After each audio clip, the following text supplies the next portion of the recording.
fear at all. So we need to ask a few questions. What does this mean that the whole world is a very narrow bridge?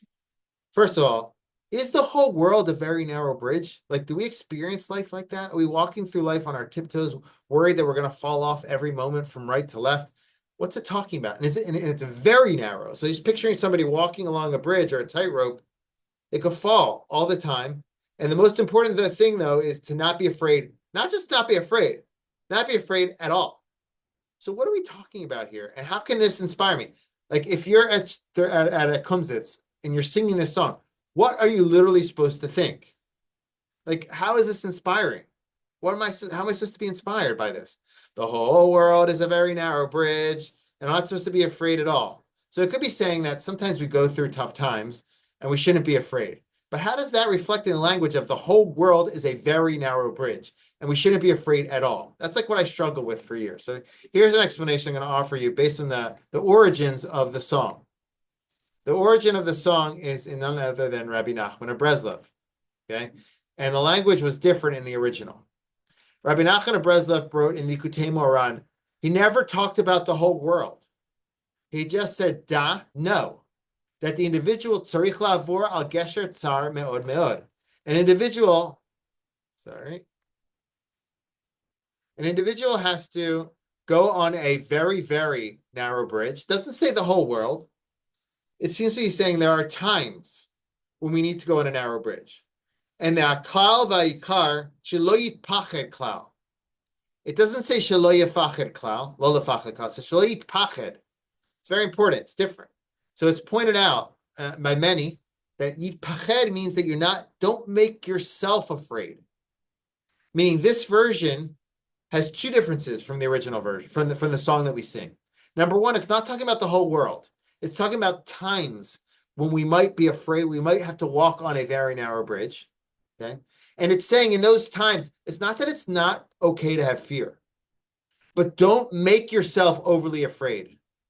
Don't get too bent out of shape in those times to the point that you'll lose hope and faith. Lo yitpached klal. So how do we get this modern version? Well, we got this modern version. I'm going to explain what the new version means, what they mean for us as well. I think we can understand the modern version based on Rabbi Nachman and have a good intention for ourselves when we sing it. So we're going to get to that. But let's just get to how we got to this modern version. So Baruch Buri Chait, born 1946, is an Orthodox Jewish rabbi. He is Rosh Yeshiva at Israeli High School Ma'arava, Machon Rubin, and Matityahu. He was influenced by Shlomo Carlebach. He founded a band called the Rabbi Sons. One of his songs was Mi Ha'ish Hachafetz Chaim. Well, he also wrote Kol HaOlam Kulo. He wrote it in the time of the Yom Kippur War. He based it on Rabbi Nachman of Breslov's language in Likutei Moharan. However, he changed the words around. The words work better with the melody. Kol HaOlam Kulo. Try this one. It just doesn't work. So he changed the language and he changed it to something different than the original version. But how can we draw inspiration from the original version while we're singing it at Kumzitz, for instance? So I'm not going to go through the whole Rabbi Nachman of Breslov source with you, but I want to show you, it's on the source sheet, that Rabbi Nachman of Breslov is not talking about the whole world. He's talking about an initial stage when you're growing in Kedusha and holiness. When you're trying to get holier, you're trying to grow in Kedusha, there's a lot of impediments along the way. And you have to know that at that time, it's a very narrow bridge. All of these things are coming to distract you and they're trying to push you to the left, to the right. Don't be afraid. Don't make yourself overly stressed out in those moments. You might be afraid, but don't wallow in that pain, in that struggle, in that fear. Don't be overly afraid. Lo yitpached. Why? Because that's the nature of things. As you start embarking on holiness, Rabbi Nachman of Breslov says, you're going to have a lot of forces that are trying to withhold you from growing. On a very mundane level, sometimes when you just first start getting engaged, start a new workout, it's very hard to get to the gym.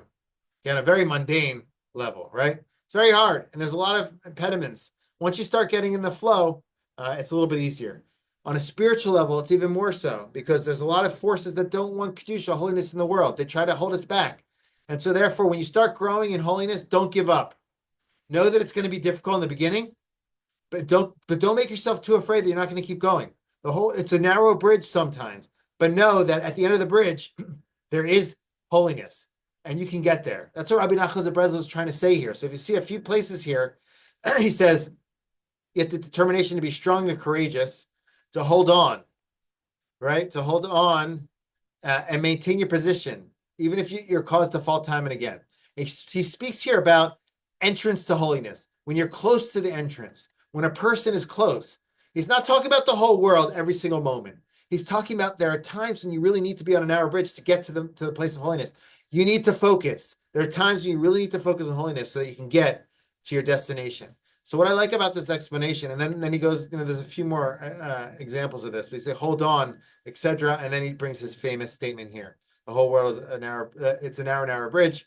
Do not be frightened at all. What I like about Rabbi Nachman of Brez's statement here, how I understand it, is instead of saying the whole world is a narrow bridge, which I don't really get, because I don't always experience the whole world as a narrow bridge. Sometimes I experience the world as a pleasurable place where I'm not afraid of falling from the left to the right. I'm enjoying quality time with friends and family. Is that a narrow bridge? I don't know. But how I can draw inspiration for myself from Rabbi Nachman's version and read it into the modern version is basically, there are times when the whole world feels like a narrow bridge. That's in initial stages of growth. And it might be difficult at those times. However, I have to push through and not make myself too afraid. If I push through, I know, hopefully, God willing, I will get to the other side through the gates of holiness. And I will be able to experience closest to God and immense holiness. And so it's basically encouragement in our spiritual growth to not give up, to keep pushing forward, because we can experience that divine experience on the other side of the gesher. It could also be on the other side of the bridge. It could also be encouragement for us just going through, anyone who's going through tough times. At times you could feel like the whole world's a narrow bridge. It's closing in on you. Don't make yourself too afraid in those moments. Know that Hashem's with you, and Hashem will help you, God willing, get to the other side of the bridge. So that could be another explanation that one can understand, read into that. You're not talking about the whole world, but there are times when you're walking on a narrow bridge.